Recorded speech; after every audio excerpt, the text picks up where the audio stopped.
And we're back with another episode of the Lakers Fast Break podcast. It's Gerald Glassford coming right back at you here from the Lakers Fast Break. Pop Culture Cosmos, where we cover the latest news and trends in pop culture each and every week, twice a week, wherever you get your podcasts. On the latest Pop Culture Cosmos, Josh Peterson and I cover the best and not so best Super Bowl ads and movie trailers that came out yesterday for the big game. Plus, we'd also talk about Disney's new CEO and what would we do if we were given the keys to the Magic Kingdom and a whole lot more. So go ahead and check it out today. It's the Pop Culture Cosmos, wherever you get your podcasts. Also, as well, just want to mention that I also, as part of the Fan Arc Network, they've asked me to hop on to their channel, Lakers Latest, and I give you on Lakers Latest 15 to 20 minutes every single morning around 8 o'clock Pacific time, usually comes out. I go ahead and give you my thoughts on what's going on with the Lakers and also as well what's going on with the NBA right there for you. Quick 15-minute to 20-minute NBA shot, Lakers shot for you right there at Lakers Latest. I cannot thank enough all the people who got a chance to check me out over the weekend. 10,000 views this weekend on the stuff that I was doing for Lakers Latest and the Fan Arc Network. So I truly appreciate you guys checking me out. And thanks again for the Fan Arc Network for allowing me to be a part of what they're doing right there at Lakers Latest every single morning so far. I'm trying to do as many mornings as I can. So every morning, check me out on Lakers Latest. Also, as well, want to go ahead and give a big shout out to Daniel Berry Sports Highlights. Yo, always the man indeed. You're awesome. Go ahead and check out what he's doing today right there for you at Daniel Berry Sports Highlights, giving some great highlights indeed. Also, as well, want to go ahead and give a big shout out to DBSH with that super chat, first super chat of the evening. Pathetic game.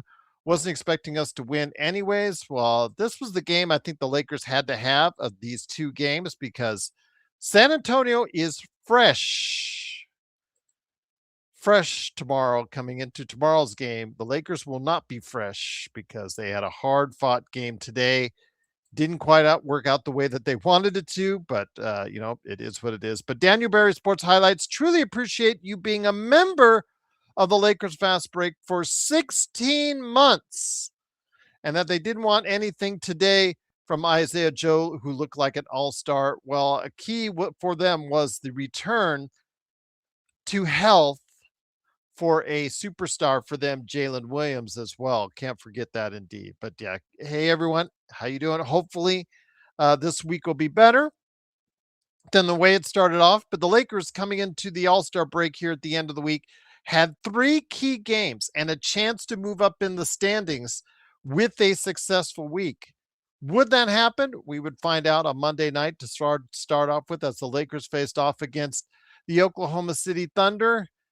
And, well, first half didn't go too badly as the Lakers stayed close enough within 10 points to go ahead and still, with a push, get back into the game by halftime. In that third quarter, though, halfway through, the Lakers went on a run and actually went up by as much as 8 points. But closing in that last part of the third quarter, Lakers got a little selfish. Played a little bit too much hero ball. Stopped passing the ball around and distribute around to open shots. People taking, Austin Reeves, primarily trying to take over the game, and it didn't work out. And the Lakers lost that lead. And by the end of the third quarter, it was actually anyone's game. And in the fourth quarter, the Lakers, known for their clutch play, the best clutch record in the NBA, didn't get it done, as they didn't execute down the stretch on both the offensive and defensive ends. Too much hero ball again. Open men not getting the ball, or even when they did, in the case of Jake LaRavia, not hitting shots. LeBron not hitting shots on the outside. Austin Reeves, this was not his finest hour as far as it's concerned. But again, for him, just a disappointment, especially on the defensive end where he got beat twice. And the key for OKC, yes, Isaiah Joe looked like a star today, 19 points for him, but it was Jalen Williams coming back into the lineup, and we knew it was trouble. that he was coming back into the lineup conveniently against the Lakers as he scored 23 with some clutch baskets for them down the stretch. They were picking on Austin Reeves and singling him out on the defensive end. And they executed down the stretch, and the Lakers didn't. And they get the win over the Lakers, 119-100. The Lakers now are 32-20 on the season. I will see where they map out in the Western Conference standings here in a little bit. But let me get to you guys' comments. Glad to have you here to help us get together through this tough day. Over 60 already in the chat. Truly appreciate you joining me. It is Gerald Glassford. I'll be soon joined, hopefully, by Joe Sorrell. Also, as well, legend John Costa from Clutch Talk and Lakers Corner as well. Hopefully, they'll be coming on here in a few minutes to tell you their thoughts on the game as well. YYC, yes, if only Laravia hit those open shots indeed. And YYC, I did want to, best, great to see you too. Best league and everyone. Great to see everyone out there. YYC, I did want to mention the new trick for some of these lousy teams is to sit all their guys like you were talking about the other day. Sacramento's been doing it, and not just Utah. Watch out for all these tanking teams to sit their stars out with 5 minutes left to go in the game, even if they have, especially if they have a lead, and yeah, to make sure that they don't win the game. Juan says, so Gerald, does Reeve deserve 40 million? I never said he deserves 40 to 45 million. I'm telling you, Juan, I'm just telling you guys out there what he can sign. And if I'm representing him, I'm telling you what I'm asking for the Lakers. I didn't say I would pay it. I'm not saying I would pay it. We saw tonight why I would be very hesitant to pay it, especially if he's not hitting, trusting himself only, not being able to, not wanting to distribute the ball. And that, especially at the end of the third quarter, there were 4 out of 5 possessions where it just was him trying to be the hero and isolate and do that all on his own. And then in the fourth quarter, him or LeBron were trying to just ISOs. And when they just didn't make the right connections, Laravia also didn't hit some shots. Ayton was invisible on his game as well.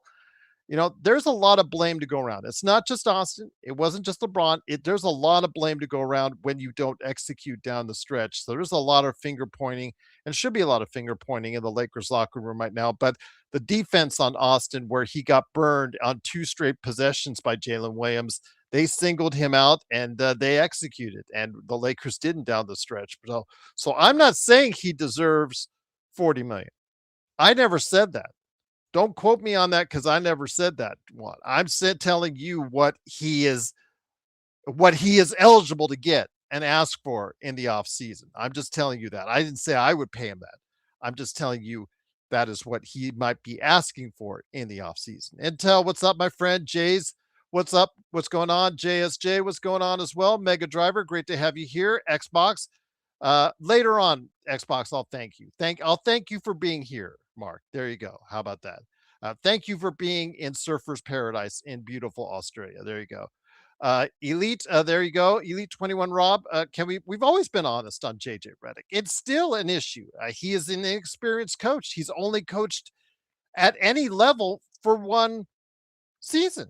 So you see mistakes like we were talking about on Discord. We're shouting when OKC is going on a run, call a timeout, and he's not calling a timeout, and they're scoring more points. It's some things that are just not jiving with what I see as far as his coaching. Stop me from saying he's the guy for us going forward. I'm not saying he's not the guy. There are some things that are just as far as what he does and what he executes and what he leaves there. Like when Ayton is invisible, like he was for most of this game, I don't understand why you keep him in there till past halfway point in the fourth quarter. It was truly disappointing to see that. And a couple changes left to right could have been done. You should have told Reeves, hey, at the end of the third quarter, instead of trying to do all yourself, you have a 50% 3-point shooter out there with you. Try to get him the ball, unless we're going to start calling him Cardio Luke, just like we called the Cardio Gabe. I don't want to call him Cardio Luke because he can hit shots. Give him that opportunity to do so. You got him here for a reason. And if he's just running cardio for you, and if he's just going to be picked on the defensive side, what use of is he as far as I'm concerned? It's just there's got to be a better plan in place. And JJ is letting this hero ball happen at times, and it's just frustrating because the Lakers need to take smarter and better shots in that offense. And to see them the way they executed in the latter part of the third quarter and to see the way they didn't execute in the latter part of the fourth quarter was very disappointing indeed. Isaac says he's not getting one penny more than 30 million. Again, Isaac, I'm not paying him. I'm not again, I'm not advocating for him to get $45 million. But again, I just tell you guys what he's eligible for, and then you guys decide from there, in your opinion, what he should make. But it's days like these where he doesn't get it done on both ends of the floor is where you guys come obviously and say what you say as far as what he's worth. When he's gone and you guys are asking for him and big man, we sure wish we had Austin Reeves back, yada yada yada. Again, it's a catch 22. He does certain things very well, especially for an undrafted player. He has made himself into a very good player in this league, but he has a certain style of play, trying to get fouls. He's not the most efficient of shooters, but so he has to work on getting to the free throw line. If he doesn't get that, his game starts to show a little bit of cracks. And then on the defensive side, you saw what happened today because Jalen Williams took him at will on the last part of the fourth quarter, which was really disappointing to see. But it is what it is with Reese right there. Silver says Reese might deserve 40 million, but I don't know if he can do it for the 5 years he is wanting it for. He might have a sharp decline in a few years. Again, Silver, I would agree with you. But if I'm his representative, if you're his representative, what are you asking for when you go in that room? And it's just that simple. When you go in that room with the Lakers, I know what I feel I would pay for him, and it's probably very different than what his representatives are looking forward to as far as what's coming up this summer. And after performances like these, you start to see why it is of concern to pair him up for 5 years with Luka as that starting backcourt. I have concerns because you saw it today. If those two are not playing any discernible defense at all, it is a concern for the team because you can see a team like OKC, which is reliant on SGA or Jay Will to go ahead and isolate and facilitate the ball from there and make the decisions. You can see what happens. They just find a weakness in Austin, or if Luka's out there playing defense, they find a weakness with Luka, and that could be a problem in a playoff series. But we'll see what happens. Again, this is not saying that the Lakers are doom and gloom right there for you, but it does show you sometimes what we say about what we really think about Austin as being a better option as a sixth man on a championship roster. Nick T says Caruso 10 times better than Rui. uh, would I fire JJ, Tony?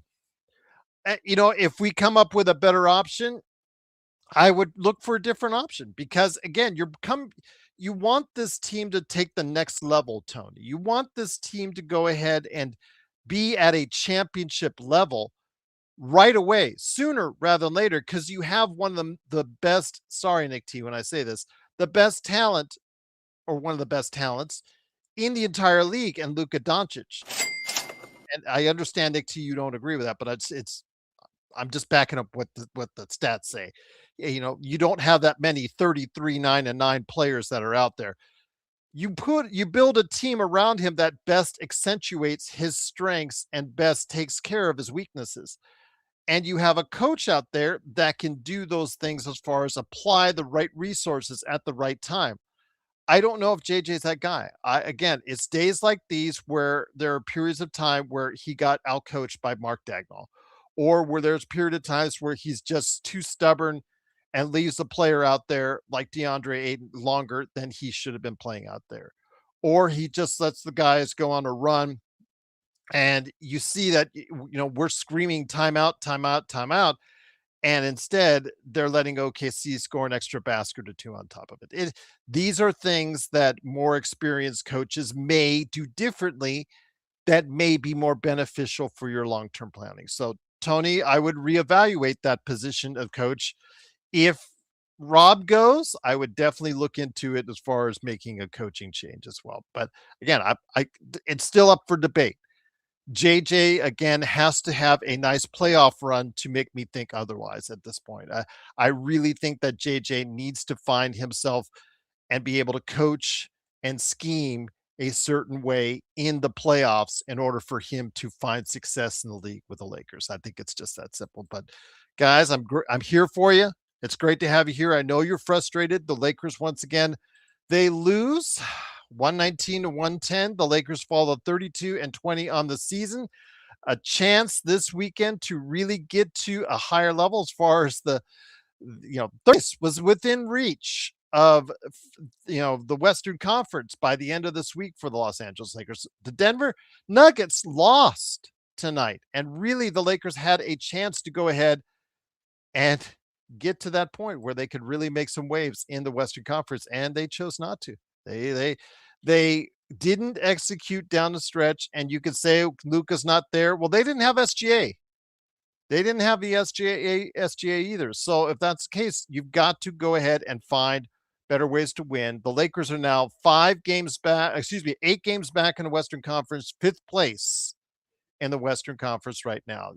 A big time chance to get to 3rd place, and they didn't get it done with the loss tonight. Very disappointing indeed. Drip Show, what's going on, my friend? Drip Show, by the way, at Drip Show Shop on Instagram and Twitter. I still got my Kobe pillow right here. Awesome Kobe and Gigi pillow. And then, of course, right behind me, you got the awesome canvas art right there with Luka and Kobe. And also here today, a good man indeed. It is, of course, the man behind Simblades with a Y.com, and his own YouTube channel, the Joe Soro Experiment. Joe, glad to have you here. It is Joe Soro. Joe, a very disappointing loss, especially with what we see with San Antonio, a fresh San Antonio coming tomorrow night. The Lakers, a lot of hero ball at the end of that 3rd quarter with Austin Reeves, and also in the 4th quarter, poor execution down the stretch as well. It's sad. It's sad in a way because the Lakers had every chance and opportunity with the lead in the 3rd quarter to pull away from the OKC Thunder and didn't take the opportunity to do so. And instead, OKC down the stretch executed like the team with the best record in clutch time instead, Joe. LaRavia hits 2 open shots. We're not having this discussion. This was a physical game. And while I was upset at the non-calls, and that's probably what frustrated Austin Reeves. So Austin needs to put this in his memory bank and understand that he's going to have to play through this aggressive defense. If they're going to be calling these games like this was probably as 90s basketball as you're going to see at this time. I'm not saying it's 90s basketball. I'm saying it's as 90s as it gets. They let them play. And if they're going to let both sides play, then you better get used to it. But if LaRavia hits 2 shots, wide, open, threes, Lakers win this game. We're not having this discussion. We're not ready to throw Austin Reeves to the shitter. We're not calling J.J. Redick's job. This was a missed opportunity because role players couldn't hit open. A particular role player at the right time could not hit a open shot. I mean open. If he hits those 2 shots, the Lakers are up 5. The following series, Oklahoma City missed the basket, and the Lakers got the rebound, and they would have had the ball with a 5-point lead. So you're remember when I told you? Well, hold on. Let me just say this. Are you also disregarding the 2 straight possessions where Jay Will scored easily on Austin Reeves?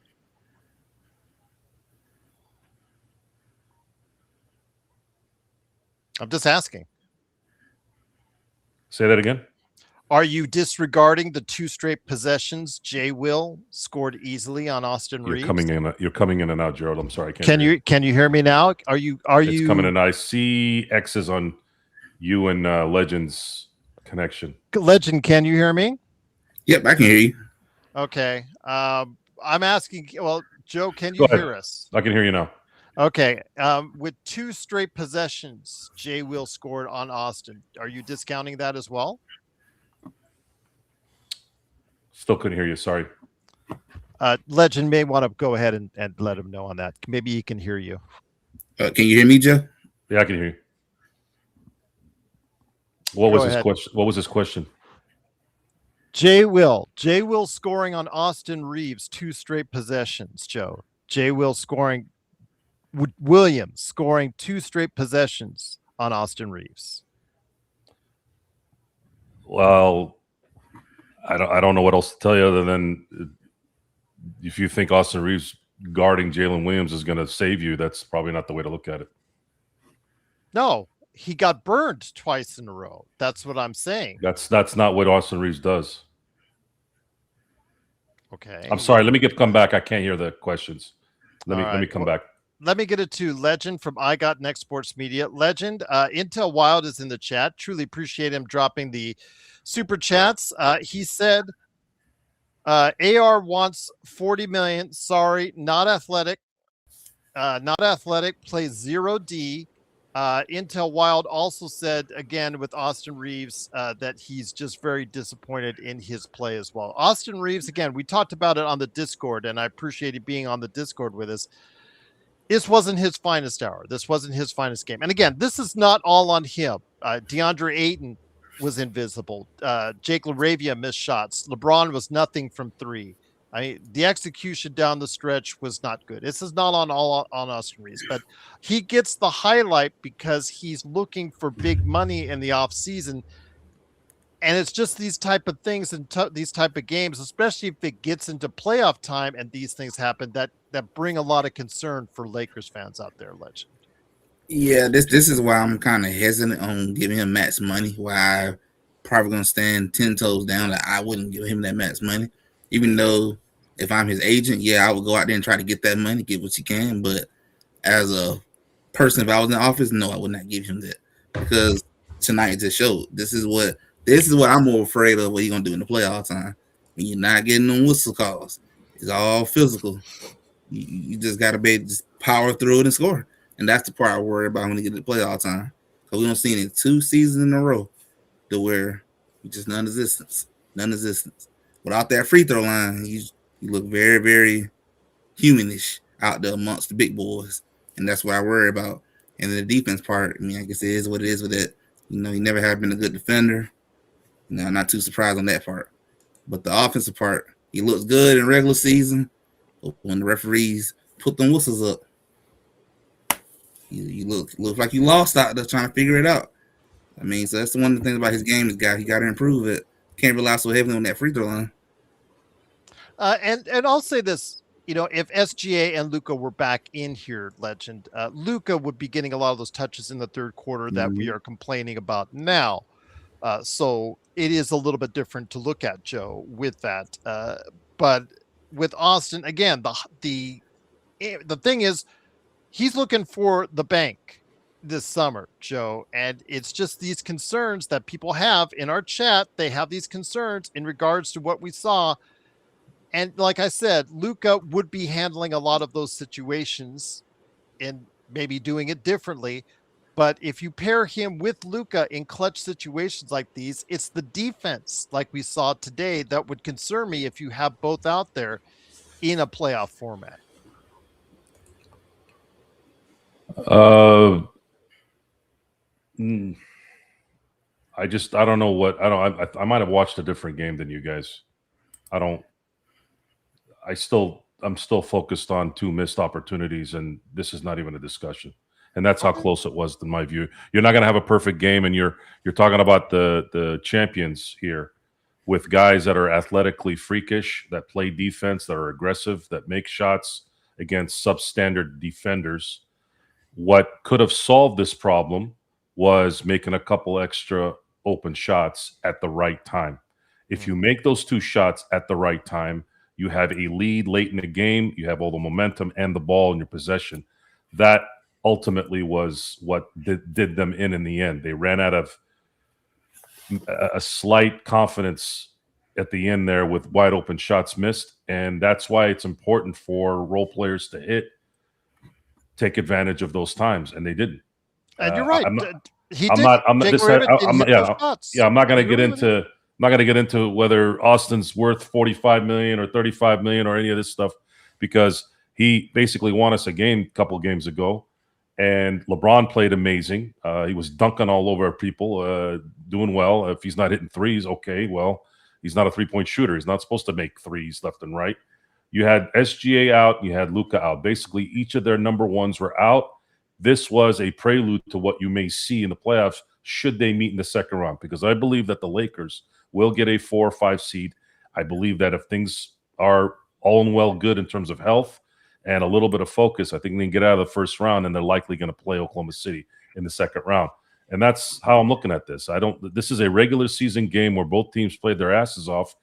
Mistakes were made. Bad decisions were made. I also thought that the reason why Austin Reeves did so poorly in the second half is because he was getting his ass whooped and with no calls. Sometimes that throws your game off. And a lot of those missed calls by the refs were, some of us that were watching it were calling them, and all you see is the bench going nuts. When the bench is standing up in unison, they have an even closer look at what's going on. So for some reason, the referees decided that they're not going to call any fouls today on any kind of ticky-tack stuff. Okay, well, if that's how it's going to be, then be ready for it next time.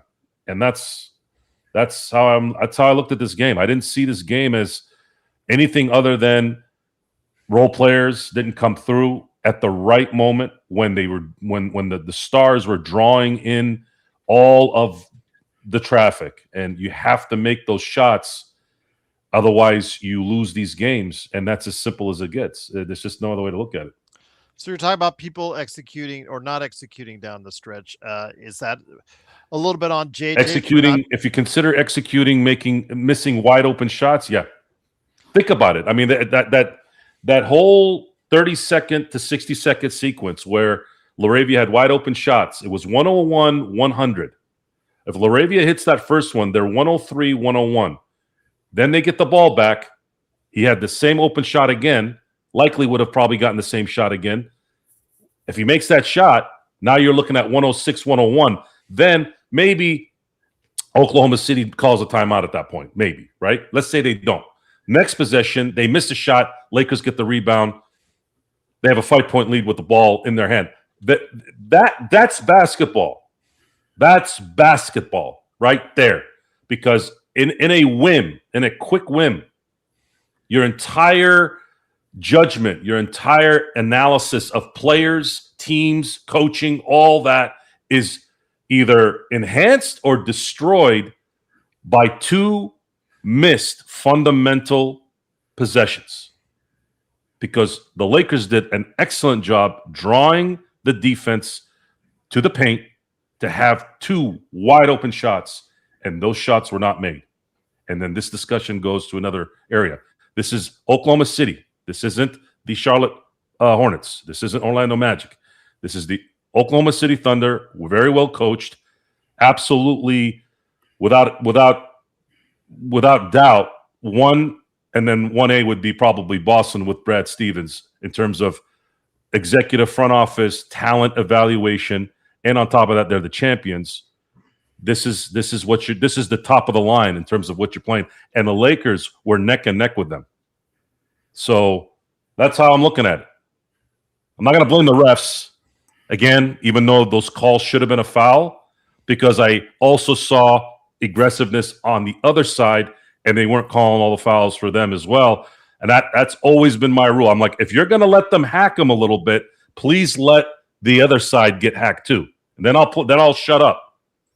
And that's it. Maybe it's because I'm used to it. Maybe I'm used to 90s basketball. I don't know. But my frustration tonight is wide open shots being missed at the worst time. And that ultimately was the downfall for the Lakers tonight. Lakers lose 119-110. They are 32-20 on the season. They're now 8 games back in the Western Conference, 5th place. Tomorrow they do play against the San Antonio Spurs. Legend, I'm going to bring it back to you. I know we talked about it in Discord. I know you were there, and appreciate again you being there. DeAndre Ayton, The DeAndre Ayton experience continues. Today, he had opportunities, I think, that if he had executed, would have garnered him a lot of favor amongst Lakers fans, but he found himself making mistakes, dropping the ball, a rebound underneath, which should have been his, just fumbled away, and that meant 2 points for the other team. And then he was soon quickly removed out there shortly thereafter. But he did play until I think the 3-minute mark left in the fourth quarter. Did JJ leave him in too long? And when you're into the DeAndre Ayton experience, is it a problem? Because YYC has, why wasn't that Rui and Jake spot? He had their JY's talking about that. There's YYC is talking about DeAndre Ayton as well, as far as his ineffectiveness. But the Lakers, though, when JY talks about it, Lakers are at a coaching disadvantage in games like this, going small when the Lakers struggle to rebound. So it's a catch-22. You have DeAndre Ayton out there to hopefully get those rebounds, but when it's not working for you with DeAndre Ayton, I just don't know what alternatives the Lakers truly have. Yeah, when he's not getting rebounds, you're in a tough spot because you're already small, and Oklahoma's gonna do exactly what they did tonight. Go put their two big boys out there and get ready to have field. They getting all the rebounds. I mean, you're just in a tough spot at that point. You're basically hoping that Aiden gonna get that motor up and step up and grab some rebounds, but it was a lot of times where he just couldn't get it. And if he did, there were a few times where he turned the ball over. I think JJ did sometimes make a mistake of when he was having some rough moments. Take him out for a little bit. Just take him out for a bit. Try him again a little bit. Just take him out. But JJ did that a few times in this game too, and may have cost him a few times as well when you let the game get a little out of hand and it's too late.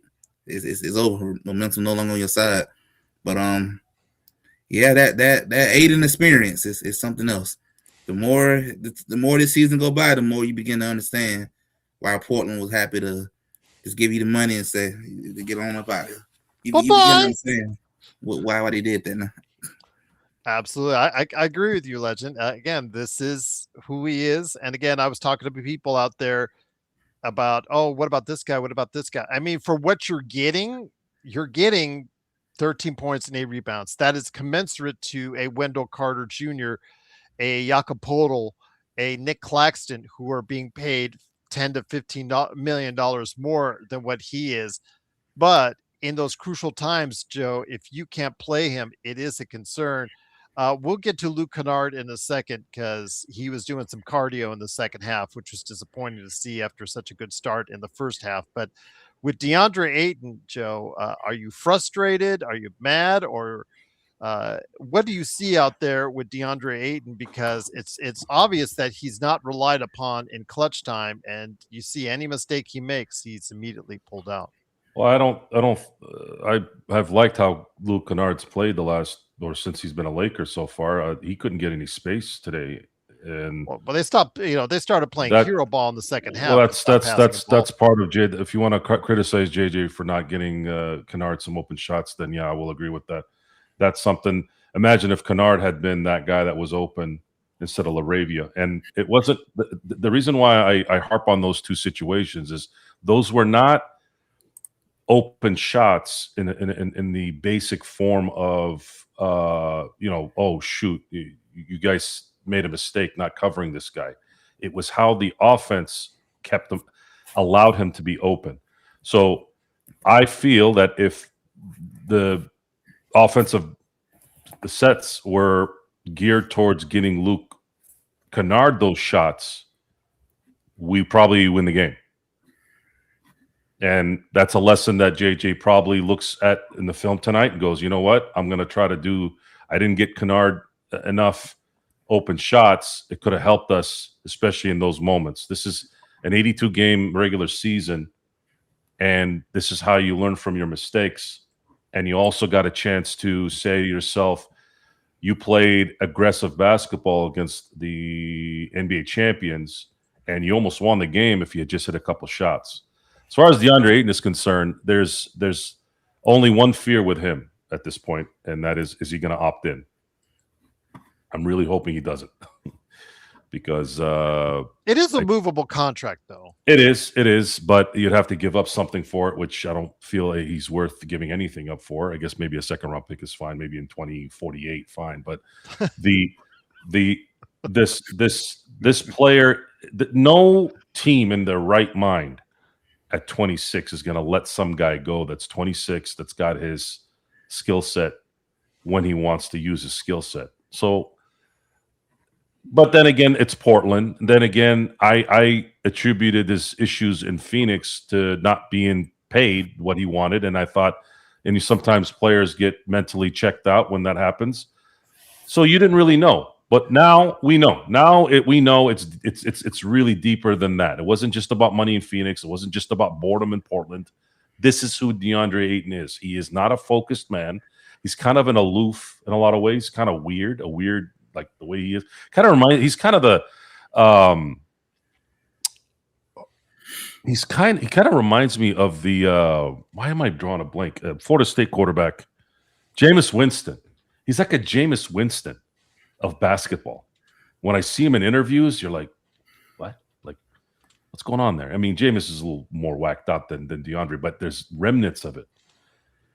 And if you're going to play with this particular team in terms of the Ruiz, the Austins, the LeBrons, the Lucas, if you're not going to be doing the dirty work, then you're useless. The dirty work doesn't just mean getting rebounds. The dirty work is getting putbacks when the guys miss. Because if you're putting two guys, or you're shading a second guy on Luka, or shading a second guy on LeBron, and those guys still shoot the shot, that should allow your bigs or your aggressive front court guys to have the advantage at that point. And when you do that, guess what happens, folks? Now they can't shade that second guy there. See how it works? So, yes, DeAndre Ayton is, I wouldn't say a complete failure. It's just the fact that he is exactly who he is. Yeah. And it's probably not going to be a good ending with him in terms of the results at the end of the year, because he's not going to be able to provide this team what it needs. It needs that guy. It needs the guy that put the missed shots back into the basket. It needs somebody that could get rebounds. I'm not asking him to block shots. We know that's not his game. But at least get some rebounds and make sure that you make them pay. You're the first overall pick of an NBA draft. You're one of 80 guys in the history of the NBA that's been a number one pick overall. Can you at least rebound and put some baskets back so that they can't double team any of the guys on the perimeter? And watch how these things open up even more. Just as simple as that. So if he's not going to buy into that and he's not capable of doing it, then he's really useless. And then at that point, the second I see Rob Pelinka is now somewhere else, either somewhere in the back offices at Crypto, because I don't think he's going to get fired. I mean, he still could get fired. But let's just say Genie made a deal with Mark Walter and said, please don't fire Rob Pelinka, just make him something. Fine, but just put him in the corner and just let somebody else come in there and take care of that advisor role. How about that? I wouldn't let him advise me on how to drink water. Okay. I don't give a shit about anything. That interview that he did, what was it, yesterday, was an absolute disgrace. He looked pathetic. I cannot understand what happened to this guy. If this guy was really cool friends with, I think that's probably the part that's just astonishing to me, how Kobe would be friends with somebody like this. But then again, I gave it a little bit of a way out. There are people that change into who they really are when someone is not there to keep them in check. And I think Kobe kept Rob Pelinka in check because Rob's that kind of guy. Rob is a face pleaser. He'll say and do anything to please you while you're in the room. But as soon as Kobe checked out, Rob became what he is, a buffoon. He just looks and sounds like a damn buffoon. And we saw evidence of it the first week he was on. He was the GM. We just saw it, that KCP press conference. I remember I was watching it and I was excited. KCP finally, because all the shit that was going on with him getting arrested and he was going to be on house arrest. Everybody was laughing about him having an ankle brace, something like that. I was like, what the hell's going on here, man? Can you just come and play basketball? And then all of a sudden he's talking about Manos above, Manos this. I'm like, what the fuck is Manos above? What? What the fuck is this guy talking about? And it's like that guy that's trying to be funny. He thinks he's trying to make a joke to be funny. Dude, if you're not funny, don't talk. Just do your job. And I think what could happen is if the Lakers flame out badly, then I think you could see a legit report of this guy's out, not instead of, well, he's slithering over here a little bit, kind of like how they did again with Nick Coletti and with the Dodgers when they bought the Dodgers. Legend, let me bring it back to you. And once again, the Lakers lose 119-110. They're 32-20 on the season, 5th place, 8 games back in the Western Conference. JJ Redick. As someone, again, I'd love to hear your thoughts because as someone who is a fan of the Warriors and Hawks, you give a outside detailed perspective. You give an honest perspective, and you don't sometimes see it the way maybe Joe and I might see it or some others out there see it with a little bit of a tinge of purple and gold.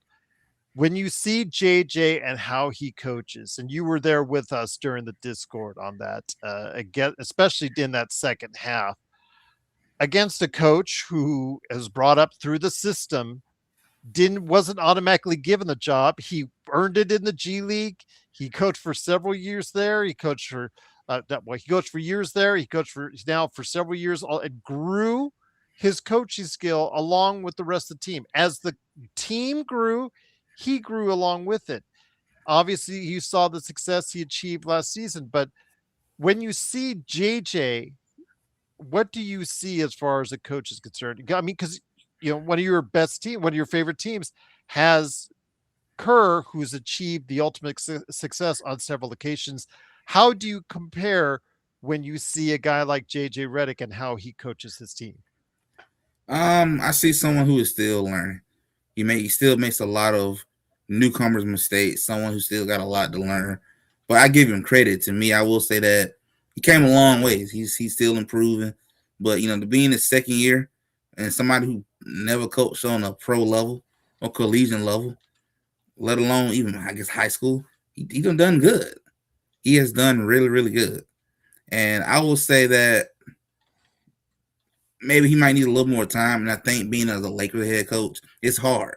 That's a hard job to take. Probably one of the hardest coaching jobs in the league to take. And for that to be your very first coaching job, that's rough. That's tough right there. So I would say, he's doing the best he can, but he's making a lot of mistakes as well. And, just like tonight, he kind of got out coached. That's what happened in last year's playoff. He got out coached by a more experienced coach. He's still learning. But, in a Lakers organization, you just don't have time for newcomers like that. You need somebody who is ready to go. You're trying to win. So we'll see how long he still be a LA Lakers coach. Joe, the newest addition to the Lakers is Kobe Buffkin, who has been tearing up the G League and was on a 10-day before, but quickly fell out of the rotation with JJ. And most people thought, okay, well, he quickly fell out of the rotation. He's not going to get an opportunity. Did get an opportunity. He was signed for the rest of the season and a team option for another season. But I want to bring you to what was said earlier today by JJ in regards to Kobe Buffkin. JJ said, there's a lot of factors that go into the signing of Kobe Buffkin. The buyout market, I'll just be frank, because I did this when I was working in media, is very, very rare, very, very, very rarely produces a player that impacts a team's playoff chances. It just very rarely does. The second part of that is you got to make sure the guys, if you're going to get a buyout player, you got to make sure that guy's healthy, that guy's ready to play. Kobe has a certain certainty. Kobe has certainly earned a spot in the NBA by the way he's played for South Bay. There's also factors of, are we going to able to keep him in our program? So there's a lot that went into it. We feel really happy that we got him on the roster. And then you come out and you don't play him a lick. So, do you agree with what JJ did and not playing him at all after hyping him up like that? Or, what's the process when you bring a guy back into the mix and you don't utilize him at all in the games? Because I see that in the chat as far as where was Kobe Buffkin? Where was Kobe Buffkin? You just signed him. Again, I mean, how do you see it when he doesn't utilize a guy coming like that off the bench that could give you some quick points because he's done so well with the momentum that he's gained from how he's playing in the G League? I don't know if this was the kind of game to start him off, not knowing the offensive setup and not having any chemistry with the team. You might want to start him a little bit with a lesser opponent where you can allow him to make maybe some mistakes without it being catastrophic. I really don't have any thoughts on Kobe Buffkin. I'm just, again, there's a lot of questions in the chat and a lot of questions why he was signed and a lot of questions why he was not utilized tonight. I couldn't care less about a buyout player that's been good in the G League. I don't think Kobe Buffkin's going to really in the end matter anyways. Okay. And that's not to downgrade him or to degrade him. I'm not. We're here talking about DeAndre Ayton, who's a first overall pick of an NBA draft, who actually has skill and height and physical attributes that should make him an all-star, to be honest with you. And he can't contribute. So I don't know if I don't know what Kobe Buffkin was out of the draft. If I remember correctly, wasn't he one of the best? Wasn't he one of the better perimeter defenders coming out of the draft? So where he can benefit this team is learn the ropes a little bit here the next week or two, and then just be Marcus Smart. Try to be Marcus Smart. That's what's going to help. Because if he's in there for about 12 minutes a game, let's say, and he can help a particular lineup with at least having some semblance of a perimeter defense, that's where he could surprise. That's where he could be valuable. But if not, then it is what it is. You can't really use him. Also here today, good man indeed. He just finished his 3-minute report that you got to check out right now at Lakers Corner. Go ahead and give him some love out there with a like and subscribe as well. It is my man indeed. He is back. Hopefully, as far as a peaceful time, as far as concerned, no fights with Black or Ihema or anybody like that, because I haven't seen them in a couple of days. They ran off after. No, I think they'll come back. Black is usually good to come back. At least Ihema. They ran off. They got scared, Gerald. It's like how Joe said last time. I turned them orange. Watch, Black will be here in the next second. Say, "You talking about me?" Yeah. It is, of course, my good friend, Mr. John Costa. John, great to have you here. Lakers lost, didn't execute down the stretch. A lot of reasons why that we've gone into as well. Your thoughts, though, again, the major source of conversation in the early part of the chat, from what I'm seeing, and again, I'm trying to correlate this from the chat, is the way that Austin Reeves played a lot of hero ball at certain points of the game. And I saw that too. In the third quarter, at the end of the third quarter, he played a lot of ISO ball that maybe could have been better suited as far as more of a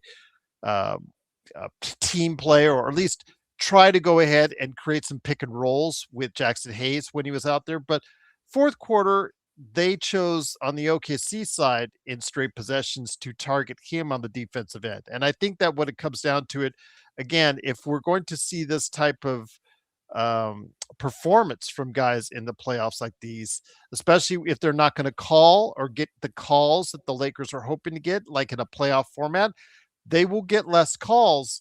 Does that mean that there's going to be less effectiveness for a guy like Austin Reeves? I mean, I feel like if you've been watching Lakers for some time here, I feel like you know that's what happens against the elite teams come playoffs. Now, one thing that we have seen, if you're also a Lakers fan, is we've seen Austin year over year continue to elevate and continue to get better as a player. But that's our biggest qualm as Lakers fans, is like, okay, will he get targeted by the elite teams come playoff? And tonight we seen just that. But I'm going to be honest with you. I mean, I think I can speak for everybody here. None of us thought it would happen differently. Like we all know the great offensive, powerhouse that he is and he is becoming, but we also know the defensive shortcomings that he has, in that by the elite teams that it would get, it'd get targeted. And I think that's kind of what happened tonight, to be honest with you. I think that we did a good job throughout the game of staying in it. Granted, no Luca for us, no SGA for them, but we we stayed in it, I think, very well. But I think what separates the great teams and the elite teams, or even the good teams and the great teams, is that consistency of, like, keeping that pace throughout the entire game. And, we saw OKC kind of, kept it up come that fourth quarter, and ours kind of dropped off, or it just honestly dropped off throughout the game. Like in that second quarter as well. Like I blame that second quarter drought and that terrible defense we were playing in that second quarter as well. And I mean, like I said, you see the difference between the OKCs that can just kind of keep it at that steady pace all game long. That's what makes teams great, Gerald, is that consistency right there. So with that though, also Joe and I and Legend were talking about the DeAndre Ayton experience continuing. Jake LaRavia not hitting shots this time around when given the opportunity. 2 straight threes that he missed. Three actually. Three. You're right. Three. LeBron 0-4 from three. Down the stretch, I think he airballed one in the second half and also missed another in the fourth quarter. Just some of the choices of shots and some of the execution of shots is left to be desired. Is this something that maybe JJ can fix, or is JJ the right coach to fix all this? Man, I don't think for LeBron's sake, I don't think that, to be honest with you, because, and this is something I've been saying all season, the second JJ got hired, I don't think it was a good idea for him, first of all, to go to the Lakers as his first coaching gig. Second of all, go to the Lakers and LeBron James aging. But even more than that, we all know that this man got this job because LeBron put in a great word. They did the podcast. They had that existing relationship, which is great. Hey, networking is a great way to get opportunities in life. I'm actually going for a promotion right now within my job, and networking is helping me majorly, right? So nothing against networking, but I think that it now puts JJ in a position to where, are you gonna hold LeBron James, the man that kind of fucking got you the job or was a big reason to getting you the job? Are you gonna hold him accountable? Are you gonna get on his ass when you need to get on his ass? And honestly, truthfully, I don't know if I've seen JJ do that enough, to be honest with you, which is, I think, one of the reasons that's always going to be able to hold him back as a coach. Is like, you can't just not give a fuck, or not be as hard on one player just because he got you the damn role versus somebody else. So to answer your question, Gerald, I don't think that JJ is the right one to fix that shot selection, because to fix terrible shot selection like that, you need to come down hard on these guys. And I don't know if he's ready to come down hard on these guys, especially, our guy LeBron. That's right, our guy LeBron, indeed. Which I was going to bring back to Joe Soro. Joe, that's, as was mentioned, missed free throws, didn't look good from three, just some execution skills down the stretch. But Gerald, hold on. Yes. Don't leave, okay? Don't leave. I'm about to go to my mail and I'm about to pick up something that Drip Show got for me. Okay. Don't end this live. Don't worry. I'll let Joe keep talking. That'll keep us on. That's great. All right, I'll be right back. So with that, Joe, I got LeBron. With LeBron, not executing at 100% himself, a lot of questions have come into play in regards to him. I will say that you have to give him a little bit on the slider because of the fact that he has been asked to run the offense more in the absence of Luka Doncic. In that absence, he is was 15 turnovers in 2 games, and today I think was 3 more turnovers. So that's 18 turnovers in 3 games. Your thoughts, my friend, on LeBron, his performance over the course of period of time? The Lakers have won despite of it, but it's been very sloppy in execution. But it's a necessity we have because, again, when you don't have Luka commandeering the ball for quite a bit, you have to rely on other people. I thought they were fine today. I thought they played hard. I thought the offense was running decent. It was good. It was a good basketball game until missed opportunities happened late in the worst times. That's it. That's all it was. I didn't see the same game everybody else did, maybe, in that there was criticism of things that were, other than Ayton being a chronicle just lazy player. I thought everyone else did their best, played hard, and it just did. Certain role guys just didn't make shots. And that's it. I'm just not taking. I didn't get anything out of this game that made me feel like I didn't see something I didn't like. So what you're saying is that a team that is admittedly one of the best, if not the best, at execution, record-wise, they're the best in executing in the clutch down the stretch. I mean, the reason why the Lakers are 32-20, one of the big reasons is the fact that they have been executing down the stretch in the last 5 minutes of games better than anyone else in the league. Today was just not one of those days. And again, poor execution on both sides of the ball. And have they done just a couple things differently? You're just saying that that was the difference in the game. Is that correct? Yeah. Okay. If Luka had played tonight, without SGA there, this would have been a win. Okay. So you have San Antonio coming tomorrow night, fresh, sitting in the hotel watching this game. What do you do to try and recoup, to try and get a win from them tomorrow night? Put in the effort that you had today by everyone, and maybe those shots go in tomorrow. LeBron is, I think, the only one that played a lot of heavy minutes. I'm not sure if they're anticipating him probably sitting tomorrow. I don't know, but Boston only played 29 minutes. Everyone else was under 30 pretty much, except for maybe Rui. So just keep doing the best you can here at this point. I wish I could see a split here, but I wouldn't be upset if they went 2-2 before the All-Star break. It is what it is. But you're including the Saturday game as well. If I'm JJ Redick and I'm in that locker room tonight, I'm like, all right, guys, you saw what playoff basketball was a little early for those of you who don't know what it is.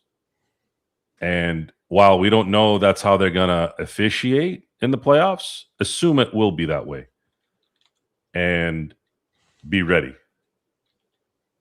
Just be ready.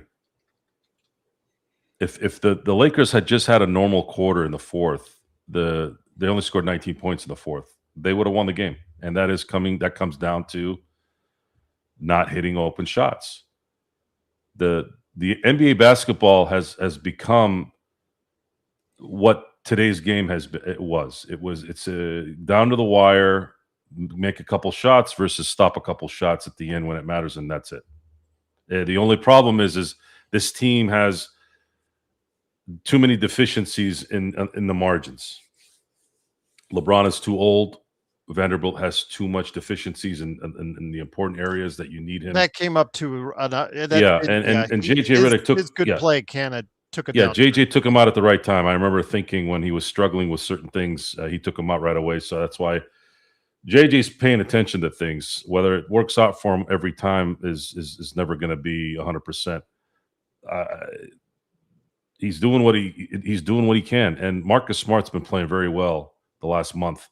Very, very happy with what he's doing, and Rui's doing what he does. Again, the guys that they have serve a purpose, serve a certain talent to the game, but the Lakers need to tighten a couple things here and there, and it probably won't take long if you have a competent player personnel guy at the end of the year. Okay. I have no doubt that they can fix it pretty quick. It's just a matter of somebody who knows what they're doing. Because you got the pillars there, man. You got them. If you decide to sign, I still would tell Austin, go see whatever you feel you're worth.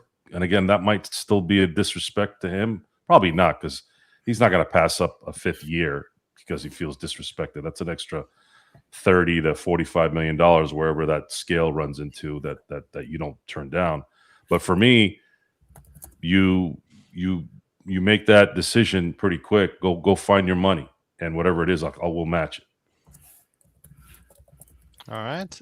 So, Legend, let me bring it back to you. And once again, the Lakers lose 119 to 110, 32 and 20 on the season. They are 8 games out of first place in the Western Conference, still 5th place overall. But as we can see, if a couple things go right for your team over the course of the week, Legend, things can really look well if you're in the middle of the pack like the Lakers are at this point in time. But if things go wrong, and with San Antonio coming tomorrow, fresh, being in the hotel probably nearby in Los Angeles, it's a tall order, and it's a tough thing to ask for the Lakers to do tomorrow night. Yeah, when you're in the wild, wild west, all it takes is 1 or 2 losses, and you can go from 4 all the way down to 7th, just like that. Like, it does not don't even take a whole week to drop that quick, 2 days. So that's just the tough thing about being in the Western Conference and being so packed up right now. And then knowing you got the Spurs tomorrow night too, that's a very tough, tall task to ask to make up. But anything can happen. And but it also can be a good thing too, though. You win a couple of games in a row, you can easily go from 5 or 6, 3rd in the West, just like that. So it can go either way. It just come down to, can you string some wins and just keep yourself going when someone starts dropping. You take advantage of that situation, and it's a tight race right now. Knowing Minnesota won tonight, so they kind of bring themselves right back up. Houston plays tomorrow as well, so it kind of brings things more in a competitive role right now. But they had a really good opportunity to get that 3rd spot. But things happen. Things happen indeed. Don't start saying that about Joe as far as him being a LeBron fan.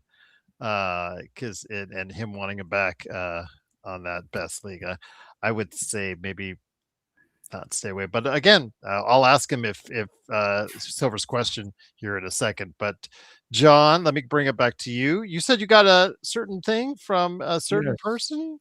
Yes, my shout out my boy Drip Show At Drip Show Shop on Instagram and Twitter, right there. I got the gray version. Nice. There you go. Showing love, major love. Even got this one here for my girls, my real ones, you know what I'm saying? So appreciate you, Drip Show. You showing love, man. So I just wanted to show that because he deserves all the publicity, I guess is the right word. I don't know if he deserves everything because he does such a great job, and he takes care of all these, not just us, but all these Lakers podcasters out there that go ahead and give him a shout out. Joe as well. So please go ahead and show him the love by going ahead and ordering something today from at Drip Show Shop on Instagram and Twitter. But I do want to get it to you real quick. I'll ask you this question from JY. JY, I'm going to ask this to John because I want to ask that LeBron question to Joe. If you'll allow me, JY. So I appreciate the question. Is OKC is stacked. Jared McCain is on OKC now, and he's the 11th man the Lakers have. Do the Lakers have to make major changes in the offseason because of how stacked OKC is? Provided, though, they're going to be doing some salary gymnastics here in the not too distant future as well. Yeah, I mean, I think irregardless of what OKC got going on, I think we need to make some changes as far as getting to a championship roster. Not only like player wise, but I think attitude wise, culture wise. I was just speaking to that earlier. So I think irregardless of what OKC's got going on, and I still don't know how OKC got the runner up for rookie of the year. I know he came off injury, but runner up for rookie of the year for like some Dorito Lace chips or some shit like that. But they were the only team that actually traded a first round pick. That what was it? Thursday deadline day. They were the only team that traded a first round pick. Everybody else was trading seconds. So wow, yeah, seconds have been hot commodity the last couple of years. I'm not gonna lie to you. But yeah, so to answer JY's question specifically, I think we're gonna need to make some changes. Period. To be able to compete in a stack-filled West. And I mean, when you look at OKC only getting better, the rich are getting richer. even more urgency for us to make some more moves. Drip Show. I don't know if you were just on here, bro, but I just showed major love to you. Shout out to you, bro. At Absolutely. Trip Show Shop on Instagram and Twitter, everyone. Please, if you want shirts like that, right there at Trip Show Shop on Instagram and Twitter. Let me get it to Joe right now, though, as far as the question to add on to that, as far as that building that you talked about, John. It was asked in the chat about LeBron James, Joe. I know have been very clear on wanting him to move on from this organization and his son along with him. Is there any circumstance that you would see your way clear as far as allowing him back on at any reduced price at all? Because as mentioned in the chat, some people feel that he is still, even at this age, if he goes out in the free agent market, he is still the best free agent available, according to what they're saying in the chat. Yes, they win a title. Okay. That's it. It's not about his talent. It's about the atmosphere, the energy around him. It needs to change. It's just not, it's not going to work. It's not working if it doesn't. It's not working. And as of right now, we're going to find out the last year here if it works if it can work one last time, and if it doesn't, it's just time. It's time because that money and that focus needs to be on building a team around Luka Doncic. That's just what it is. Moving on from Joe Montana and just putting Steve in there, guys. Joe Montana is great. Joe Montana played another 2 years of amazing football, but we have the guy now that's taken over, and we have to focus on that. I think the Brett Favre one might be a better one than the Steve Young one. Yeah, Brett Favre versus Aaron Rodgers. Aaron Rodgers sat for 3 years. So the last 3 years, this is what has been the result. It's been getting swept in the Western Conference Finals, losing in 5 to Denver, losing in 5 to Minnesota. This is the Lakers, guys. This isn't the Bobcats of the 90s. I'm sorry, the 2000s. So, sorry, I know it sounds greedy. It sounds selfish, sounds whatever. I don't really give a shit, actually. This is the Lakers. We don't get happy going. Lakers have won 32 times going to the finals. So when somebody says, well, we made it to the Western Conference Finals, okay. Yeah, we're used to going to the next step as Laker fans. 32 times. 32 times in that spot they've advanced to the next round. And losing in the first round is unacceptable, especially as a 3 seed. The Lakers had no business losing to Minnesota last year the way they did. Absolutely no business. So, LeBron James, I think in the end, if you look at it from his perspective, I think it'd be poetic and the right way to go, to just maybe go play in Cleveland one more year with James Harden or whoever is over there. Donovan Mitchell may be playing his last year there too. Go try and win it. Go to the finals in Cleveland. You have a better shot winning in the East with that team than probably the Lakers with this stacked West. And maybe he announces his retirement. Maybe he plays. Maybe he wants to play 25 years. Maybe Cleveland will give him a 2-year deal. I don't know. But the Lakers need to use this offseason and the following offseason, and this is my timeline. This is the timeline that I'm predicting that it's going to take for this team to be a perennial title contender for the next 5 to 7 to 8 years. That is, get this thing set up this summer, in the right direction, and then have the kill shot. And that kill shot could be just depth next year. If they somehow manage to get Giannis in the summer, they still need to build around Giannis, a Giannis type player, and Luka. The following year, you have another draft where you can draft somebody, and then you can get some free agents, maybe trade for somebody you want, whatever. And then you go into 27, 28 for the next 5 years going, all right, guys, we got the team that's built for Luka Doncic and whomever is there with him, and let's go win championships. Legend, let me bring it back to you, my friend. Tonight was an interesting night in the NBA. It was fight night. I didn't even know it was fight night, but somebody said it was fight night tonight in the NBA. Not one, but two interesting little mix-ups.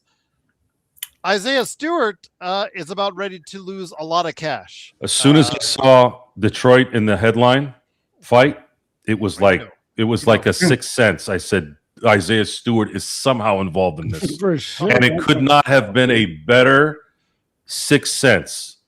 He had nothing to do with the fight, yet he still immersed himself in it, and he's going to get suspended more than anyone. Not Duran, not I forgot who the guy was. Bridges, I think Bridges on Isaiah. The NBA hates when players come off the bench and do shit. That's and like the worst thing. Too. He knows this. Yeah, we remember this. Remember when B. Shaw, his foot touched the line and he was suspended for a game? Mm-hmm. Like seriously, NBA really touching the line? Really? Just amazing how stupid the simple things are for human beings. It just amazes me. But Isaiah Stewart did not step on the line. He's a habitual line stepper. And he habitually lost probably about maybe 5 game checks because he loves to be a tough guy. See,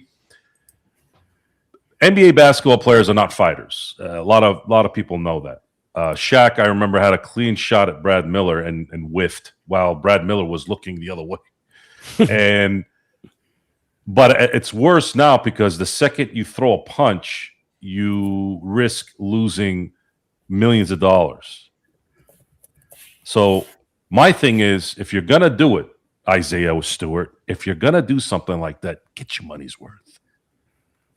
I'm telling you. Better be a good hit.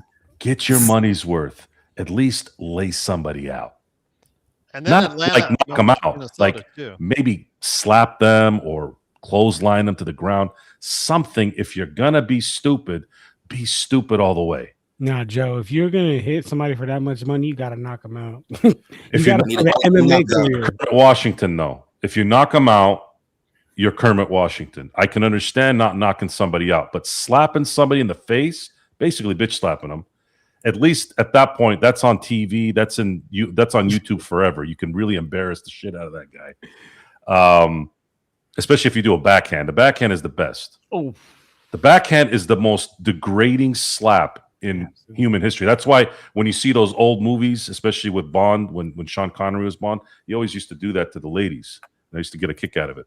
But in the 80s and 90s movies, they would do that, right? The thug and the woman, and then here comes the hero. I'm not sure how you would phrase it that way. Well, I'm talking about the movie, Gerald. I don't know. I don't do that in my personal life. I hope not. Thank goodness. Yeah, my fist is the size of my wife's face. I don't think that would work. Jeez. I literally put my fist next to my wife's face. I'm like, man, this would be a bad day for you. So, Legend, there was also a fight with your team, Atlanta, against Minnesota. Your thoughts on that as well? Well, not quite as serious as the wannabe Malice in the Palace, which wasn't, but your thoughts on what went on with Atlanta and Minnesota as well. Oh, I said, them boys been in Magic City and got the alcohol before they got to this game. I'm talking about. I know they had that in them right there. But yeah, they got their butt whooped. So, I mean, if you're gonna do all that, at least win the game. Well, the thing was that we were all, when we watched the highlight of it, and we were watching it on Discord, the first thing we pointed out, hey, is that Gabe Vincent? He was right in the middle of it. And the thing was that John, he's still doing cardio. Of course, he's still doing cardio. Yeah. 19 minutes, 2 points. He's honestly still doing cardio. Luke Kennard's first 2 games, you could say, has already been about more than anything Gabe has gave us all year long. So not just all year. You could add in check in last year if you want as well too.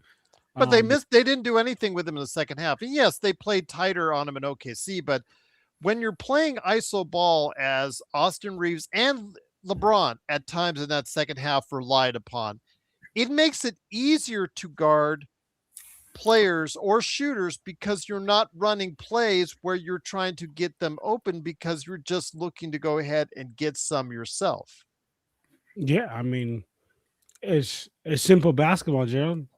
You breaking it down to where a 3-year-old can understand, just like that, right? Simple basketball, and the amount of looks that I'm guessing you're referring to Luke Kennard that he's going to continue to get is Well, wow. again, it worked in the first half. He played a major contribution to them as far as any kind of success the Lakers had in that first half because they were passing the ball around. It seemed to be distributed a little bit more evenly. But in the second half, they were a little bit reliant or more reliant on the ISO ball, especially with Austin Reeves at the latter end of the third quarter, and then both Reeves and LeBron looking for fouls, especially in Austin Reeves' case. And he got so frustrated, he got a T over it as well. When you play that ISO ball, there are issues and problems with it. And the fact is, it just makes it easier to guard everyone else if they know that you're going to have that take. If John, if you have the ball and everybody knows that you're going to take the shot, it's a lot easier to guard those 4 extra guys. 100%. It's a lot easier for the help side defense. It's what I like to call predictive defense. Who's gonna, who the only true playmaker on the other team is, and you're gonna play defense. You're gonna lean it. You're gonna bring your help side heavily over on his strong side. So as far as that, yeah, I think that's not good. And I think in Luke Kennard's position, though, Gerald, I'll be honest, I think that he'll be able to not only get up shots when the ball is swinging, but he'll also be able to get up shots more when Luka and LeBron are here together, just off sheer. Oh damn, Luke Kennard is open right here in the corner because the defense is paying so much attention to Luka, and then now the defense is paying so much attention to like a backdoor cut and Bron. Oh shit, Luke Kennard's open right here in this on this corner. So I think those looks will naturally come to him more. And to your point, in that first half, this swing of the offense. I do want to mention Legend had to leave. He's on the East Coast, and it's All right, he's 2 a.m. in the morning for him. Please go ahead and support him today at I Got Next Sports Media on his YouTube channel as well. Joe, you said that you might be doing a Joe Sorok experiment in the near future. Is that correct or no? Yeah, I was planning on doing something tonight, but my day went a little longer than normal. But I'm gonna probably have something here the next day or so. Okay, no worries, no worries. And then, of course, the game tomorrow. It's a little later, 7:30 p.m. start time. Normal start time for us on the West Coast. So look for that as the San Antonio Spurs come in fresh as a daisy against the Los Angeles Lakers. And Arcarino, let me put it back to you real quick, Joe. I think you said it earlier. If the Lakers give that same kind of effort, Karina was asking for, as far as what would count as a good showing by the Lakers, even if they lose. If they give the same kind of effort as they did today, because the effort wasn't the issue, it's the execution as far as today is concerned. You and I both agree the effort was at least there for the Lakers today. Yeah, if they learned from today's game in terms of physicality, I know it's going to depend on how the officiating is called. That plays a part, but that's the beauty of being a good team, is adapting.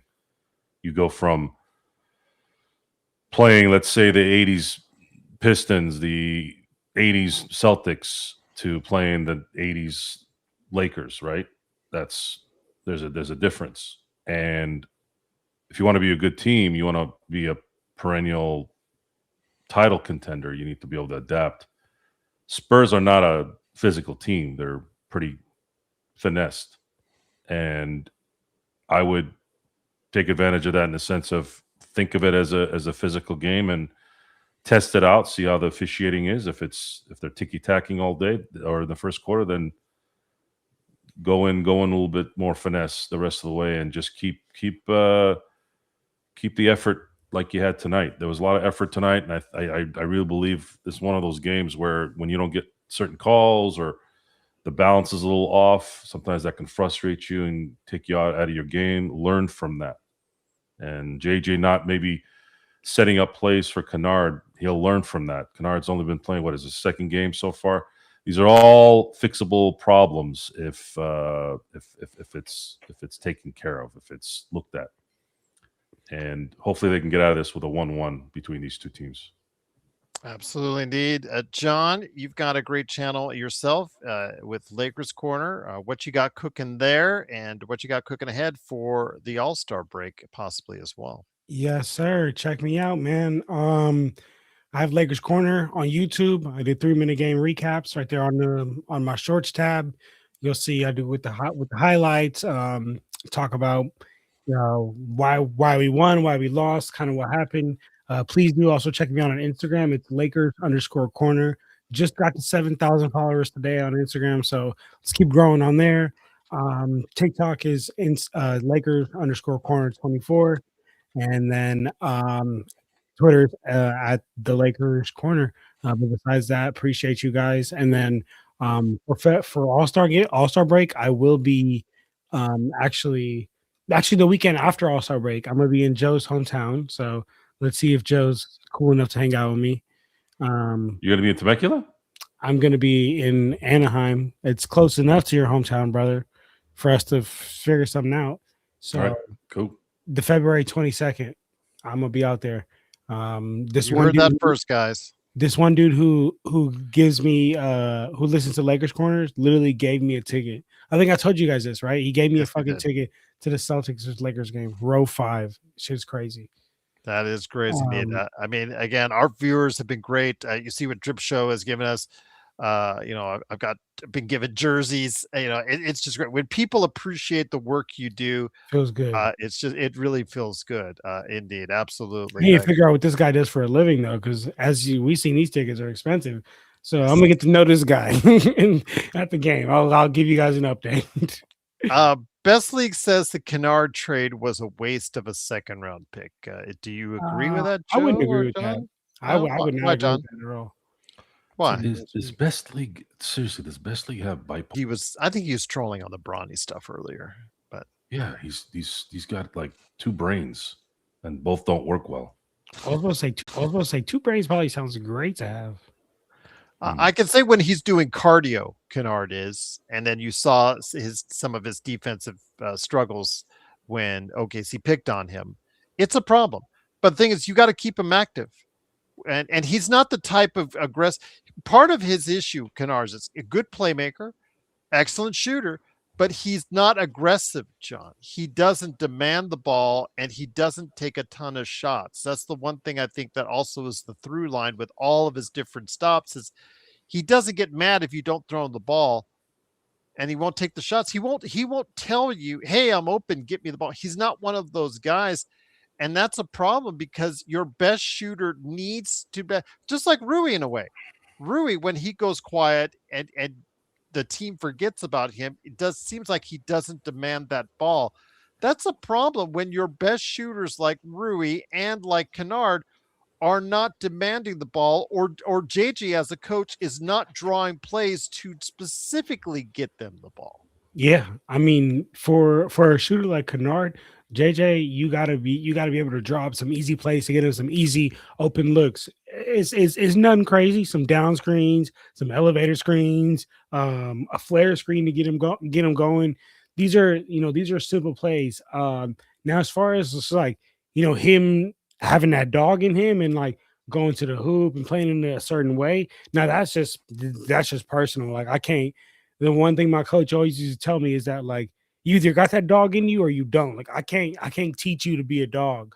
You either want it or you don't. And sometimes maybe Kennard is a situation where he doesn't want it, but even with that, I still wouldn't agree with saying that he was a waste of a pick. And I mean, again, even just in his 2 games, he's proven to be more valuable than Gabe. And then this is also without Luka Doncic and his gravity out there. So that's where I'm at with that. What do you think about Luke Kennard? Again, the way John is describing it, and please correct me if I'm wrong on this, sometimes it could be a case of a player just happy to be there at that level. And again, there are reasons why, Joe, he has bounced around the league, and which is hard to fathom sometimes when you look at 45% shooting from 3. but there is reasons, and we saw some of those reasons tonight, because he's not going to beg for it if you don't get it, and he'll just go ahead and just be happy to be there sometimes, and that's not good enough. We need an aggressive shooter, but we also need plays to make sure he's open so he can get those balls as well. I don't know what Rui and Kennard are not going to demand the ball. That's not who they are. So you need to coach that. You need to get the ball to them and create the opportunities for them. Otherwise, yeah, that's not who they are. Those guys are role players. Those guys are specific talent on the team. What do you got? What's next? We're gonna wait for Shannon Brown back in 2000 to demand the ball. Classic Chris Brown doppelganger. Come on, that's not how it works. This is a 2-star, maybe 3-star team, and then everybody else does their job. If Reeves demands the ball, there's some merit there. LeBron demands the ball. He's seniority there, and then of course Luka's the star. But that's the coach's job to get Kennard open shots, and it's only a short time that he's been here. I don't know what the fuck you guys are expecting this guy to do. Like, seriously, I'm reading some of this shit that you guys are posting. Oh, we're not going to win a championship without Kennard. Oh, really? That's the assessment you have for a guy who's a shooter, a role player shooter? Really? Like, that's what you were expecting for him to just come and turn into Ray Allen? No, you guys are out of your mind. You're out of your fucking mind. Like, seriously, I mean, it's nonsense. Tonight's game was not a game where people weren't playing their asses off and JJ wasn't coaching his ass off. What happened today is guys didn't make shots and JJ didn't adjust a couple times here and there in the sense of maybe having a better opportunity. But how do you know? How do you know Laravia was going to miss 2 shots that would have probably won the game for him? You don't know that. But what you do then is say, I'm going to give this opportunity to somebody else. You learn from these losses and you go from there. And any criticism towards Reeves tells me that you didn't really probably watch the game or focus enough on really what was going on. He was getting hacked. He got hacked 3 times with no calls. He was pissed off. He got a tech on one of them. And a lot of those were momentum shifting calls too, by the way. If we get the call in terms of the Lakers, then who knows where this would have been. But won't they do also not call that in the playoffs? I don't know. Probably not. Maybe not. But then that's a good thing that this happened today because you'll learn from it. Look, if they're going to let them play like this, okay, you better adjust. Just like a strike zone in baseball. If you're getting the outside corner, if they're calling a strike on the corners and it's a couple inches off the plate, you better freaking adjust. Otherwise, you're going to start. You're going to continue to get frustrated by that. This is the human element of this game. It's part of the mental game. You have to adjust. As far as the only player tonight that's been consistently disappointing to the worst area is DeAndre Ayton. If DeAndre Ayton gave a shit tonight, they might have won as well. Because they would have gotten those rebounds. They would have gotten those putbacks. These guys were missing a lot of shots in the third quarter. And missing a lot of shots almost all the way through the fourth quarter. Then they start making them the last couple minutes to put the game away. Because that's what champions do. When they suck in the third quarter, suck in the first 10 minutes of the fourth quarter, and then all of a sudden make 4 baskets in a row in the last 2 minutes, that's what champions do. They don't think about what they missed at the 10-minute mark in the fourth quarter. They don't think about what happened in the 6-minute mark in the third quarter. They don't give a shit that it's a close game. They're basically told themselves, hey, there's 2 minutes left here. We're the champs. Let's put this fucking thing away. Because DeAndre Ayton ain't going to get a fucking rebound. He's not going to catch the ball. And I'd say that to his face, too. That's how you get in their heads. I'd say it right there in front of everybody. Get me the ball while the ball is in motion or they're inbounding it. This fool ain't going to do anything. That's how I would be. Maybe it's because I grew up in the 90s and 80s, right? But that's how I would talk. This fool ain't getting a rebound, and he ain't stopping shit. Give me the ball. You don't think Charles Barkley and Karl Malone and these guys were not doing that? Shit. Come on. I still remember Charles Barkley. I can't remember. I remember his face, but I remember there was a Minnesota Timberwolves player. He needed to hit both free throws to tie the game, and I think there was maybe a few seconds left in the game, so it probably would have been in overtime. He walked over to him right before his first free throw, and he goes, "You're going to miss this free throw, so don't think too much." And of course, he missed. Right here, guys. This right here. This is the most important weapon to have. And then if God gave you the skill set and the height and the athletic ability to play at this level, then now you're how many basketball players play in the NBA? A lot. 450, 480, I think, to be exact. I'll close 480. There's only 480 basketball players when they're playing at the same time, right? 30 teams, 15 a roster. 480. There's 8 billion people on the planet, guys. Shit's crazy. So I'm going to close out this conversation with you, John. We started the conversation and was started right away with people saying, you know, as far as what Reeves might be asking for in the offseason, et cetera, et cetera. And we got a glimpse in the previous game as far as the highs of having Austin Reeves of your team. And today we got a pretty good glimpse of what it looks like as far as the lows of his, you know, of Austin Reeves when he's not getting the calls, when he's not getting those fouls, when he's not getting to the line, when he is a player out there asked to go ahead and facilitate and run the offense. Your thoughts, my friend, because again, the Lakers will have to make some financial decisions moving forward, and Austin Reeves will be at the forefront of that. Yeah, I mean, Austin Reeves, I've said this multiple times on here, man. Austin Reeves is one of those players where you got to take the good with the bad, right? Like the offense is a masterclass, but you know what it gets like come playoffs, and then also you know that what it's going to be come playoffs, and once it gets targeted on the defensive end, he's just a liability. And I think, you know, to kind of, you know, cap everything off, we're the fucking Lakers, guys. Like, we're not the Hornets. Like, we can't be like, we cannot accept mediocre type play. I'm gonna be honest with you. We cannot accept a player that can only be so good to a certain point, right? So I feel like as Laker fans, you gotta. What was Joe saying earlier? Like, we don't fucking accept Western Conference finals runs, or we don't accept a player that's half ready. So that's kind of where I'm at with that.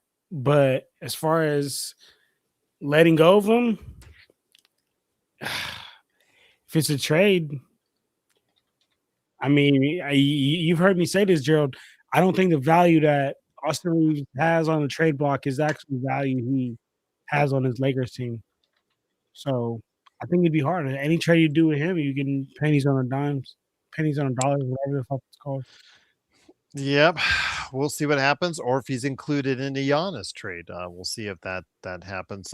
Joe, just to be clear, has said previously, just moved the teams in the less successful areas of the country, like New Orleans, Charlotte, or Memphis, and moved them out to Seattle and Vegas instead of getting a new expansion team instead. I believe you've said that several times, Joe, and I don't think your position has changed on that. Is that correct? Because they were asking. Yeah, but it's probably not going to happen. They're probably going to add 2 teams because they're stupid.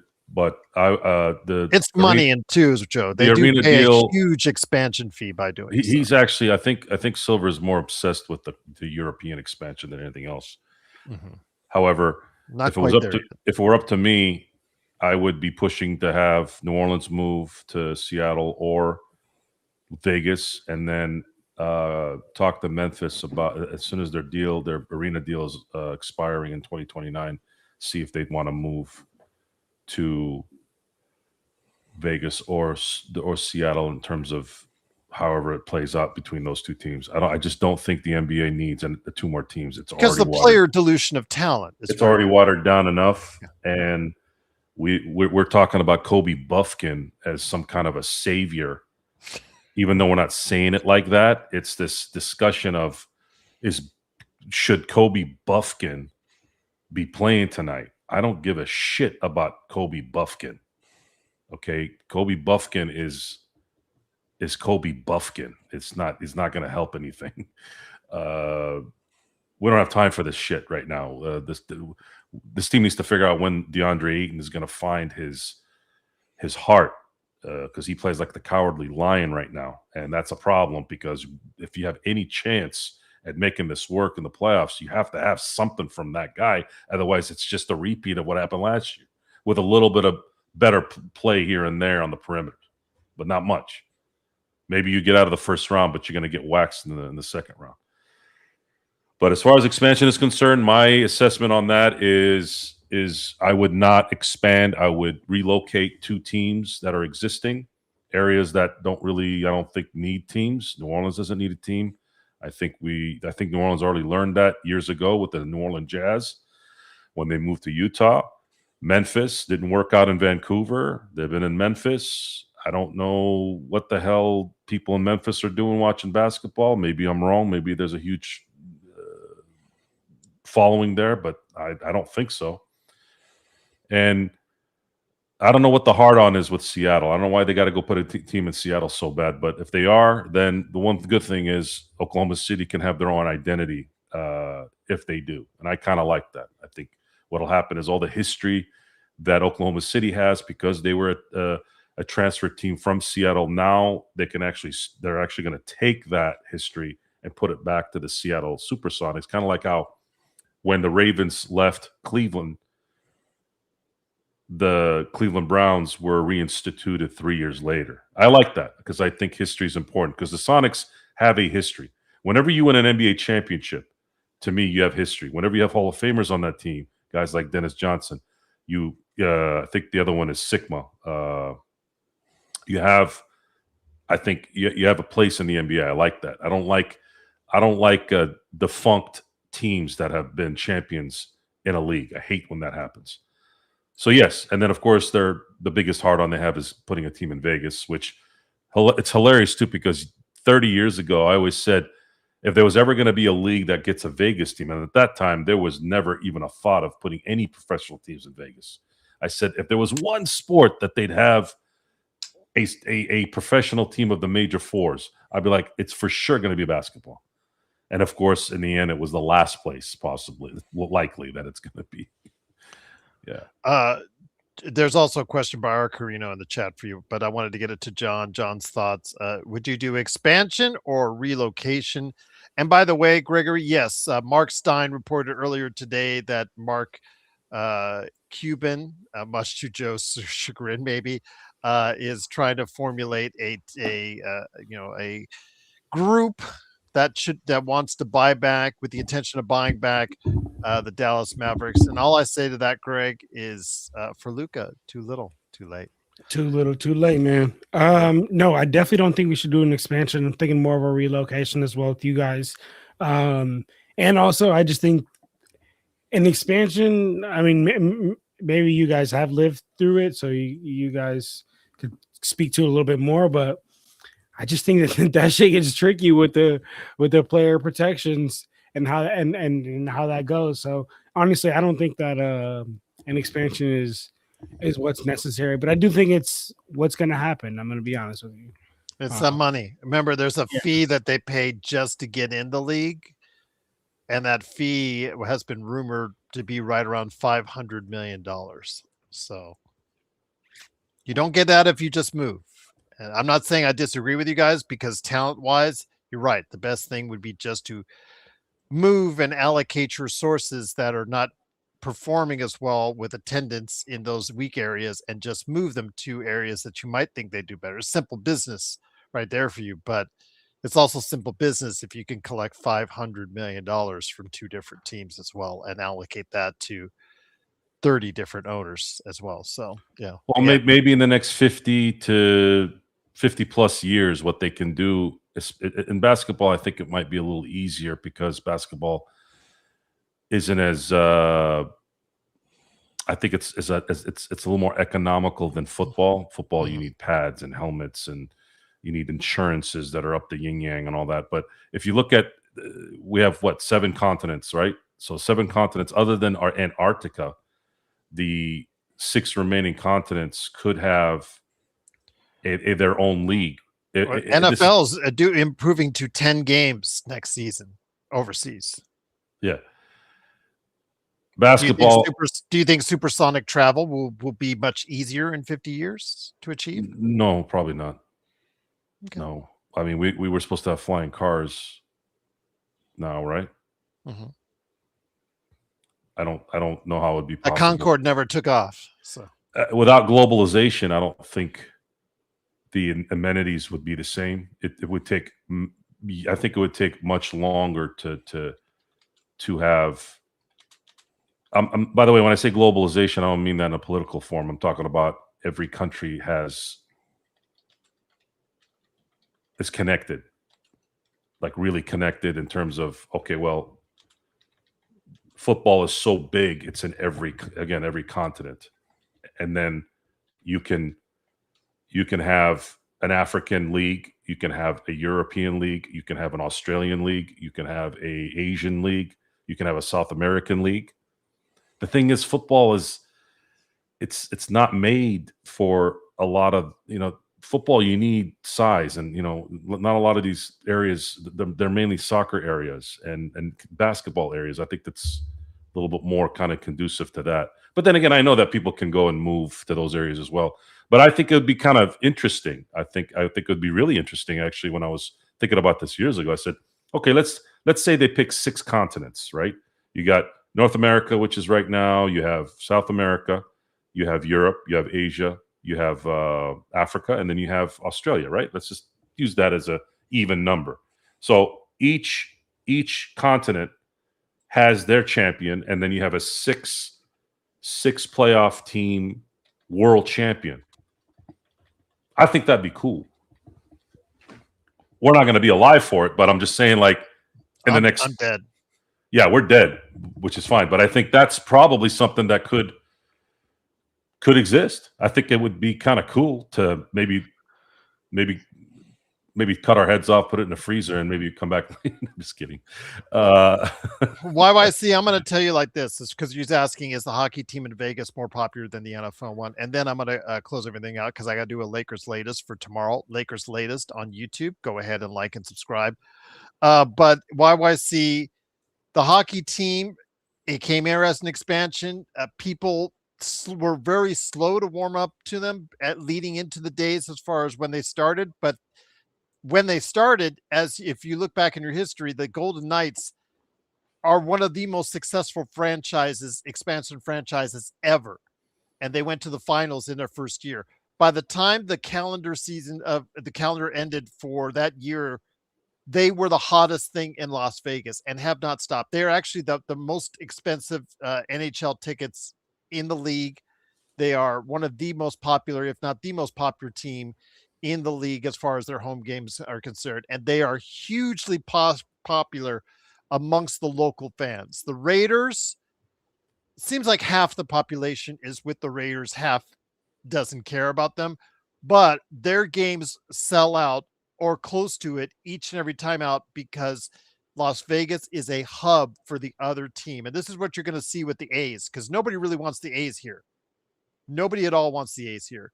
It's cost a lot of money to both taxpayers and tourists, which has helped drive the prices down as far as the population down, as far as that's coming in, the tourism that's down, because it's more expensive now than ever to be in Las Vegas or to visit Las Vegas.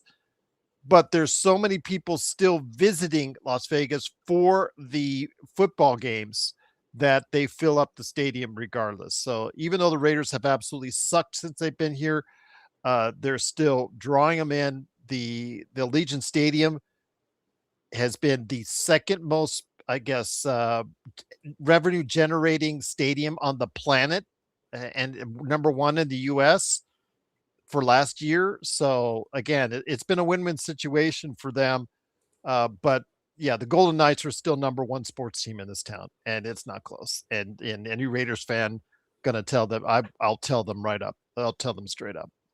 But with that, it's their team. Because it started out as their team. Yeah, it was this is something not they built from scratch. Yeah. Yeah, this is not a transplant of. That's Oakland's team, and it always will be. I know LA had a big following too, but the Oakland Raiders belong to Oakland. Yeah, and if the Dodgers come there, it's a Dodgers home game. Yankees come there, it's a Yankees home game. Angels come there, it'll be half and half. Any other team that comes in there, it'll be half and half. It's going to be, it's not like the Oakland Mausoleum, Joe, that you remember, like 2,000 fans, an entire 60,000 seat stadium on a Thursday night there. It is going to be pretty good attendance throughout. And business wise, it may be a good decision. But still, again, as far as popularity, nobody here wanted the A's. The governor wanted the A's here in Las Vegas, and he got his way. And there you go. It's just as simple as that. Again, it's not a political thing. It's just what he said and what he pushed through as far as through legislature. It's just that simple. Lakers latest. Where is Lakers latest? I'll go ahead and put that up. That's the new channel I'm with as far as with the Fan Arc Network. So hopefully you guys get a chance to check it out. If you take a look at the notes, I post the latest Lakers latest around in the morning. They hit every time about 8:30 a.m. Pacific. So if you guys get a chance to check that out, but I will post this here in the comments, that Lakers latest channel right here for you in just a second. But Joe, any last thoughts before we head on out?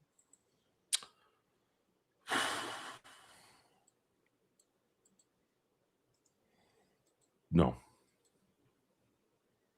I think YYC, they won in their fourth year in operation, third or fourth. Yeah, I think fourth year in operation. The Gold Knights. That's when we won it about 3 years ago. So they've been in operation about 7-8 years now. So yeah, it's been a while. Thoughts on the road to Mania? Not much, JSJ. Not much at all. Attendance is down, the advance is down here in Vegas. It's not just the tourism, it's just not exciting right now. I need to see more. But yeah, there you go. That's Lakers latest. That's Fan Arc Network asked me to run their Lakers channel for them, and that's what I'm trying to do each and every morning. I bring you a little clip, 15 to 20 minutes of what's going on with Lakers right there for you, Lakers latest. But for my main channel in life, I will be back. Joe hopefully will be back. John hopefully be back. Legend hopefully be back for tomorrow night's game. It is the Lakers and San Antonio Spurs. We'll be back for the post game. Will the Lakers find enough energy tomorrow against a fresh San Antonio team, trying to at least stay 2-1 for this week as they head into the All-Star break? We'll find out, but we'll be here. Will you? Hopefully you will, because there's no better place to get your Lakers opinion and information for the post game than right here at the Lakers Fast Break podcast.